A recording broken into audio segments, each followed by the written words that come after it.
আসসালামু আলাইকুম আপুরা। আজকে আমি সেহরিতে মুরগি রান্না করেছিলাম।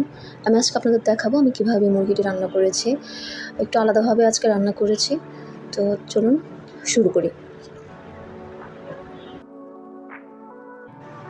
এখানে আমি একটা মুরগি নিয়ে নিয়েছি, যেটা কাট টুকরো করে নিয়েছিলাম। তো এখানে আমি মুরগির ভিতরে এখন 2 চা চামচ লবণ দেবো, 2 চা চামচ জিরার গুঁড়া, 1 চা চামচ মরিচের গুঁড়া, 1 চা চামচ হলুদের গুঁড়া দিয়ে ভালোভাবে এটাকে মাখিয়ে নেব। সাথে দেবো 2 চা চামচ টক দই, একটু সামান্য সয়া সস, জাস্ট ফ্লেভারের জন্য, টেস্টের জন্য দিয়ে ভালোভাবে মাখিয়ে এটাকে আমি প্রায় ঘন্টাখানেক ম্যারিনেট করে রাখবো। যেহেতু মুরগিটা আমি ভাজিনি, তো আমি এইভাবেই রান্না করতে চাচ্ছি, তো ওই জন্য আমি ম্যারিনেট করে রেখেছি। প্যানে সামান্য তেল দিয়ে এখানে আমি অল্প কিছু গরম মশলা তেলে ভালো করে ভেজে নেব একটু ফ্লেভারের জন্য। এরপরে আমি দিব পেঁয়াজ কুচি, প্রায় 1.5 কাপের মতো পেঁয়াজ কুচি করে নিয়েছিলাম। এটা দিয়ে ভালোভাবে একটু ভেজে নেব, মোটামুটি একটু ব্রাউন কালার আসবে, ততক্ষণ পর্যন্ত আমি এটাকে নাড়তে থাকবো। এরপরে দিব হচ্ছে সামান্য 2 চা চামচ আদা রসুন বাটা। আদা রসুন বাটাটাকে ভালোভাবে আমি তেলের মধ্যে ভেজে নেব। যেহেতু আমি ওইখানে কোনো আদা রসুন বাটা ইউজ করিনি মুরগিতে, তো আমি এটাকে তেলে ভালোভাবে একটু কষিয়ে নেব পানি দিয়ে। এটা ভাজা ভাজা হয়ে আসলে তারপর আমি এখানে অ্যাড করব হচ্ছে টমেটো। আমি একটা বড় টমেটো নিয়েছি।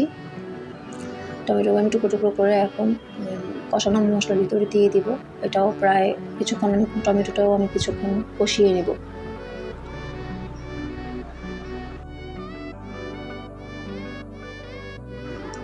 টমেটোটা নরম হওয়া পর্যন্ত আমি একটু ভালোভাবে কষিয়ে নেব। নরম হওয়ার পরে আমি যে ম্যারিনেট করা মুরগির মাংসটা এটা দিয়ে দিব। দিয়ে ভালোভাবে এই কষানো মশলার ভিতরে আমি এটাকে মিক্স করে নেব, যেন ভালোভাবে সবগুলো মশলা মুরগিতে লেগে যায়।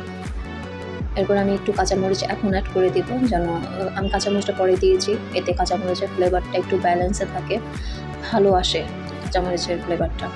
আমি ঢেকে দিলাম। প্রায় অনেকক্ষণই আমি মুরগিটাকে কষিয়েছিলাম, যেহেতু আমি এটা ভাজিনি, তো আমি এটাকে প্রায় অনেকক্ষণই কষিয়েছিলাম।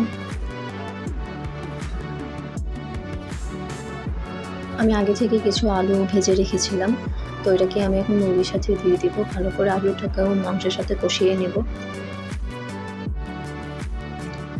আমি এখানে সামান্য আধা চা চামচের মতো গরম মশলা দিয়ে দিয়েছি। এখন গরম মশলাটাকে একটু পরেই অ্যাড করেছি। তারপরে আলু আর এই মাংসটাকে আমি এখন ভালোভাবে কষিয়ে নেব। কষিয়ে আমি সামান্য পানি অ্যাড করে দেবো পরিমাণ মতো, যতটুকু যে রকম আমি ঝোল রাখতে চাই, বা কেউ যদি একদম শুকনো শুকনো খেতে চায় সেটাও পারবে, ঝোলের পরিমাণ অল্প দিয়ে।